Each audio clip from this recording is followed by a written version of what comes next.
High বন্ধুরা, আপনারা কেমন আছেন? আশা করছি ভালো আছেন। সো সাইনাজের পাপা সন্ধ্যায় কী কী বাজার নিল সেটা শেয়ার করছি। তো দেখো, আমল দুধ আর বাটার আর আছে রুটি আর আছে চানাচুর, মুড়ি, শুকনো লঙ্কা, ফরচুন রাইস, তেল।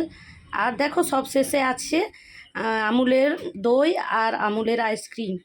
তো দেখো, তো এতগুলোই বাজার নিয়ে এলো। তারপরে আমার ঔষধ ছিল, আমার প্রচুর মাথা ঘাট যন্ত্রণা হচ্ছে, তাই ঔষধ নিয়ে এলো। তো সাইনাজ বলছে মা আইসক্রিম খাবো, তাই জন্য দেখো আইসক্রিমটা খুলে নিয়েছি দেবো বলে সাইনাজকে। তো দেখো লেবুর চারটে এনেছে সাইনাজের পাপা, সেটা দেখাতে মনে ছিল না, সেটাও দেখিয়ে দিলাম। তো আমি খুলে নিয়েছি, খুলে নিয়ে এবার সাইনাজকে দেখো এই আমুলের যে দইয়ের মানে খাপটা ছিল সেটাই দিয়ে দিচ্ছি। তো সাইনাজকে দিয়ে দিচ্ছি, ও খেয়ে বলবে কেমন হয়েছে। তো সাইনাজ তো ঠান্ডা ঠান্ডা জিনিস খেতে খুবই ভালোবাসে, আর আমিও আইসক্রিম খেতে ভালোবাসি। তো আমরা খাই, তোমরা ভিডিওটা